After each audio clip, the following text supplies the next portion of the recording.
Are you out there? That's right. This time we're going to talk about Thin Lizzy.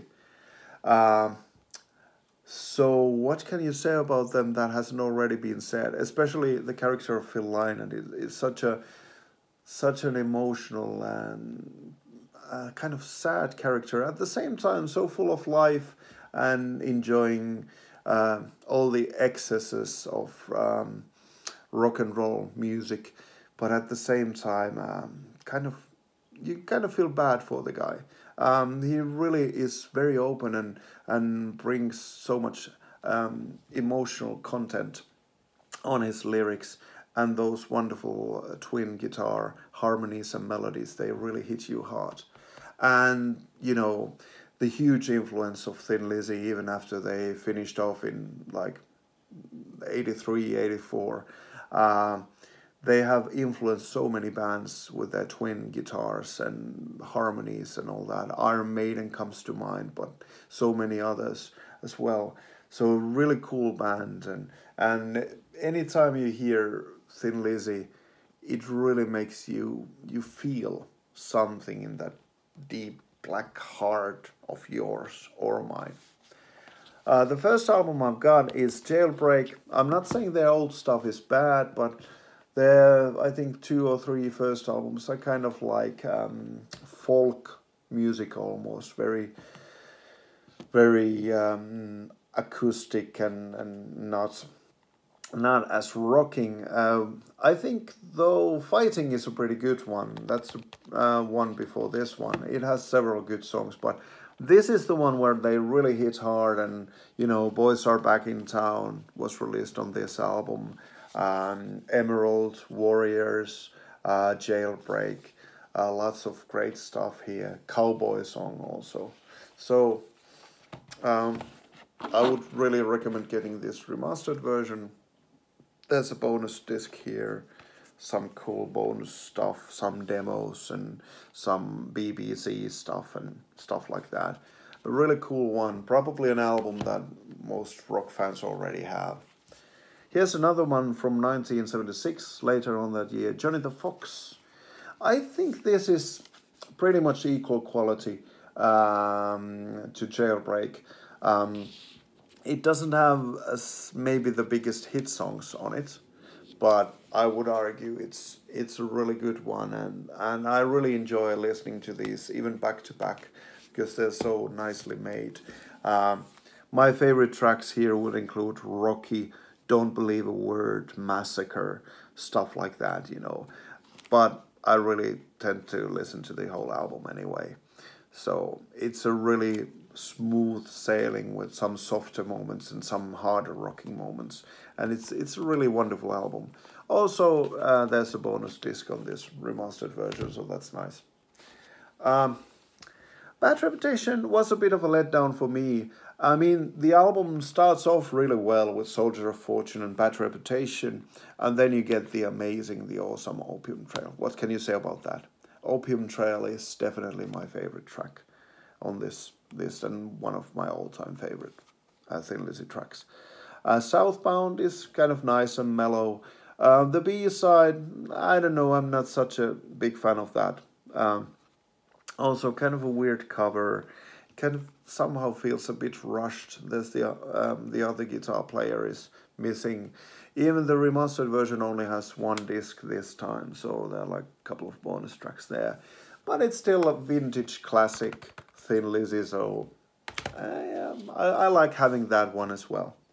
On that tour, they released a live album, Live and Dangerous, and this is a classic in its own right.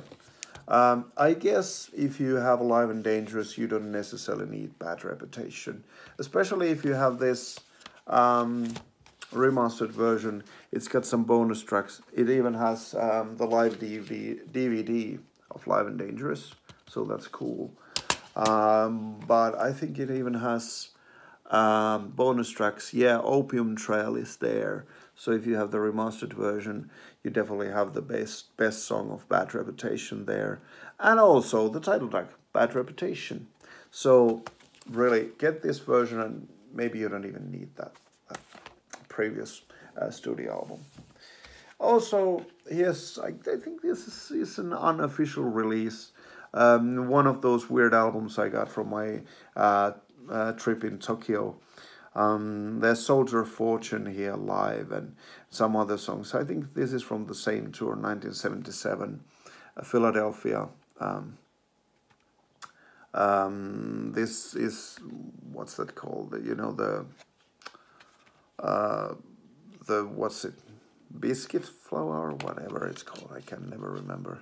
Yeah, King Biscuit Flower Hour. Yeah, that show. So if you have a different cover for it, you might already have this contents. There are also some bonus tracks at the end, but it has a really nice track list. Also, there's quite a lot of overlapping with Live and Dangerous, but Soldier of Fortune is definitely one song that is really cool to have live also. So I would recommend that in that respect. Then we come to my favorite album, Black Rose, and there's a guy called Gary Moore here, who's really making a huge quality boost for the band. So this is by far my favorite album.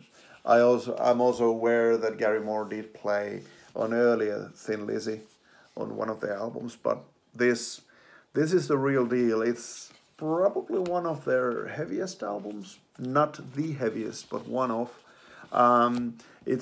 I just like every single song here, and you know what can you say about stuff like Black Rose? You know, that epic 8 or 9 minutes, like a whole rock and roll, almost like a rock opera kind of thing.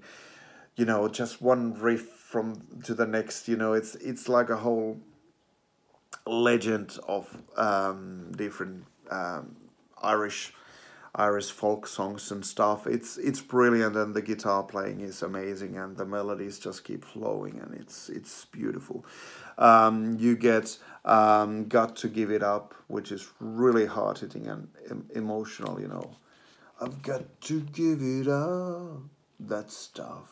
You know, Phil Lynott knew he was gonna die at some point if he doesn't stop, but he just couldn't stop. You can hear everything here in the lyrics basically. Waiting for an Alibi. Oh my God, those ending harmonies. It's almost like too much. It almost feels like your brain is about to explode. There's so much that guitar noodling goodness going on. If you like that kind of stuff, oh my God, Waiting for an Alibi. What a brilliant song. Do Anything You Want To. Toughest Street in Town. Even the kind of stupid silly songs like S&M, I kind of find it funny. I don't think it's a bad song. It's kind of stupid, but you know, whatever.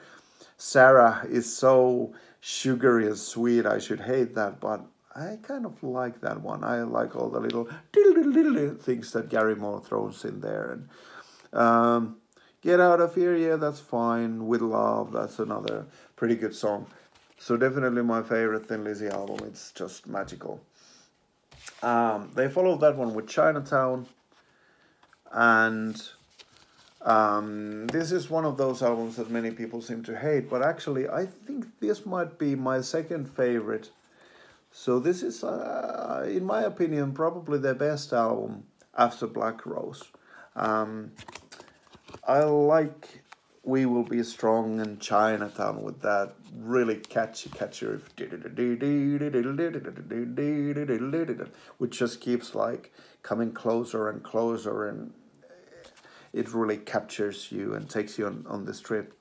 I like the little silly songs like Sweetheart and Didn't I, Sugar Blues. That's my favorite track of the album. That's amazing. It's just basically a fast rock song, but all the little things they do there, it just brings it to life. And you know, I don't really have anything bad to say about this. Even Hey You, with its weird kind of, I guess, reggae influence, and near the end it picks up pace and really like really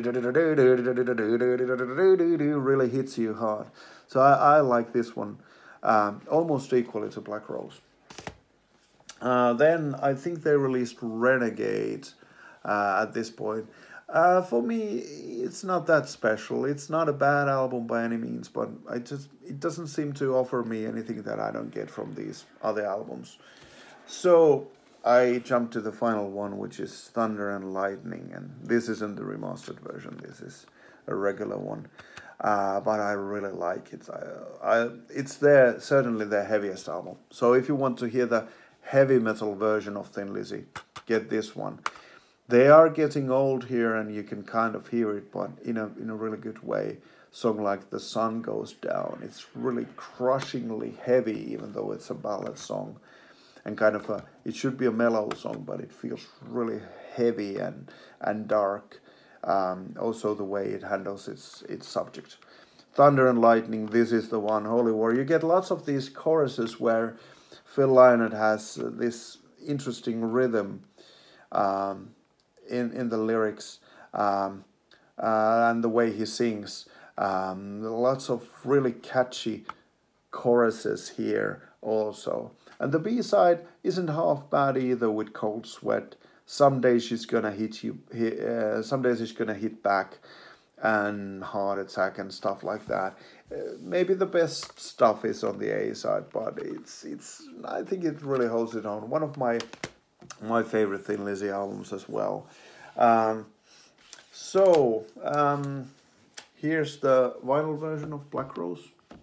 And this is the purple vinyl edition, I think. Let's see if I'm lying to you. No, I think it's kind of like almost see-through purple kind of color. So that's nice. Some DVDs. Live and Dangerous. I have the live show also here. It has some pretty nice extras, like a concert, Sight and Sound in concert from 1983. That's a nice bonus thing. It has some Top of the Pops appearances, and I think there was even a live show, like a CD from 1975 or something. One of the earlier shows, which is also of reasonably good quality. So I would recommend getting this. Although, if you have the remastered version of Live and Dangerous, you already have the same main show, but I think it's a good addition. They have some cool videos. So, with all the glittering jackets during the Black Rose era, for instance. So here you get a lot of those and some really cool live stuff. I think though some of those live versions aren't even mentioned here. Some of them say live, but some of them don't. So there's also some kind of interesting versions here. One or two kind of extra surprises for you if you're a big fan of the band. Ultimately, I would say that my favorite live show is, however, this one from Sydney. The Boys Are Back in Town, live at the Sydney Opera House, 1978.